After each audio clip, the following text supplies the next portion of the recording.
अपने से 3 गुना बड़े मुल्क को जंग की धमकी देना ये कोई अक्लमंदाना बात थोड़ी ना है।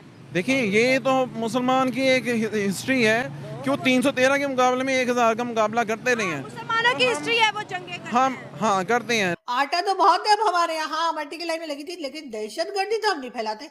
हम तो जिहाद करते हैं, और जिहाद और दहशतगर्दी एक चीज नहीं होती, आपको पता होना चाहिए। आप तो प्राइम मिनिस्टर रहे हैं भारत के। किसी के मुंह से 2 लफ्ज आपने सुने हैं कि हमने बच्चों को आगे पढ़ा के आगे किस तरह लेकर जाना है? इनको इंग्लिश और मैथ कौन पढ़ाएगा? आप जिहाद के टोन से बाहर निकलने की सलाहियत रखते हैं?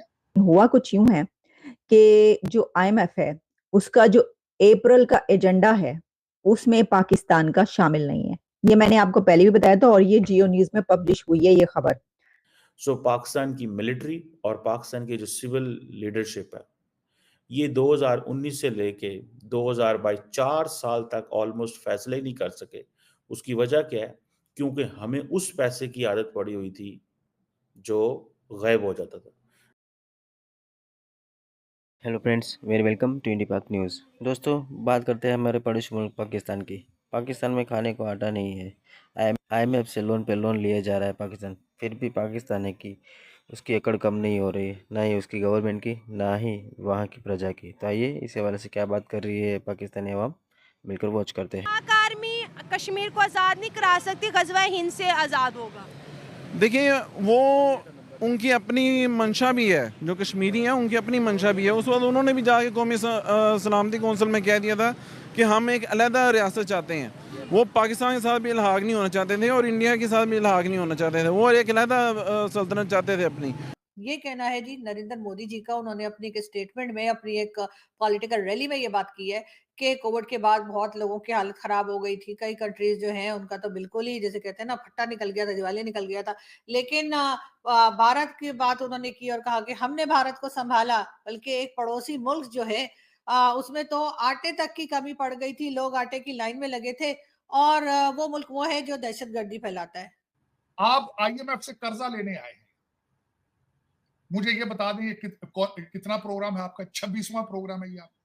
पहले 25 प्रोग्राम आपने आईएमएफ के किए, उस वक्त भी तो रिफॉर्म। अब तो आप रिफॉर्म बल्कि करने की पोजीशन में नहीं है, क्योंकि आपका बजट तो आईएमएफ बनाएगा।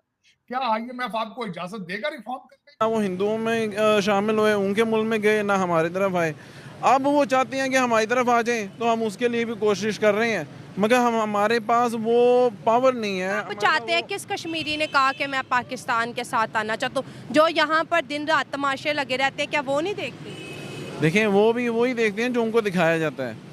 हम भी वही देख रहे हैं जो हमें दिखाया जाता है। पाकिस्तान के सऊदी अरब के साथ ताल्लुकात ख़राब करने में उनका किरदार बन रहा है, और वो ये है कि वो कह रहे हैं कि सऊदी अरब की जो हुकूमत है उन्होंने इमरान खान को हटाया था। ये वो मौका है जब भारत सऊदी अरब के बहुत करीब हो चुका है, बहुत करीब हो चुका है। जब पाकिस्तान के फाइनेंस मिनिस्टर इस वक्त अमेरिका में है, आईएमएफ टीम के साथ डायलॉग कर रहे हैं, और आईएमएफ का ये पैकेज और प्लान लेने की कोशिश ही नहीं की जा रही, बल्कि जो अगला प्लान है उसके लिए भी दरखास्त दे दी गई है। लेकिन ये हमारे कुछ नाअहल लोग हैं, हमारी फौज भी नहीं लड़ना चाहती, ना हमारे सियासतदान लड़ना चाहते हैं। तो हम भी, फौज ने 3 दफा लड़ा है सर कश्मीर के नाम। हम देखें, हम स्टेबिलिटी को तरजीह देते हैं। स्टेबिलिटी ऐसे नहीं होती है, आपको कुर्बानियाँ देनी पड़ती हैं, वक्त के साथ साथ देनी पड़ती हैं, और ये सारे के सारे मामला इस तरह ही चलेंगे। जबकि इंडियन प्राइम मिनिस्टर का कहना यह है कि हमारे यहाँ आटे की किल्लत पड़ गई थी, हमारे यहाँ आटा नहीं था और लोग जो हैं वो आटे के लिए तरस रहे थे। जबकि ये बिल्कुल गलत बात है, और ये बात मेरे ख्याल है हामिद मीर साहब साबित करेंगे कि पाकिस्तान में कभी आटे की कमी नहीं हुई, पाकिस्तानी कभी आटे की लाइन में नहीं लगे। पाकिस्तान में बहुत खुशहाली है, पाकिस्तान में बैंक्स भरे हुए हैं। हम ना आईएमएफ के पास जाते हैं, ना हम वर्ल्ड बैंक से पैसा मांगते हैं, ना हम सऊदिया के आगे नाक रगड़ते हैं, और ना हम चाइनीज को चूना लगाते हैं। अब गरीब लोगों को आप नशे पे लगा दे, मजहब के नशे में डाल के, और इसी चीज को, मजहब को, जो ऊपर वाले लोग हैं, जो रूलिंग क्लास है, वो एज ए टूल इस्तेमाल करती है। देख लें जरा पाकिस्तान में हालात आप। हर पार्टी जो है वो इसको मजहब को इस्तेमाल कर रही है, हर पार्टी मजहब को इस्तेमाल कर रही तो जब पावर कम है बार बार धाड़ते क्यों है? आ जाओ, जज्बा है, बम है, कश्मीर लेंगे। ये तो देखेंगे बहस मुसलमान हमें करना चाहिए, हमारे अंदर वो वलवला ना हो, तो ये हमें आज उसी टाइम हमें कुचल दें जिस टाइम पे हम कहेंगे हम नहीं चाहते। जिहाद जिहाद जिहाद जिहाद, पता नहीं क्या बात। और आपको मालूम है कि आपने ना माजी में जिहाद किया है, ना फ्यूचर में करने की सलाहियत रखते हैं, ना इस वक्त जिहाद की जरूरत है।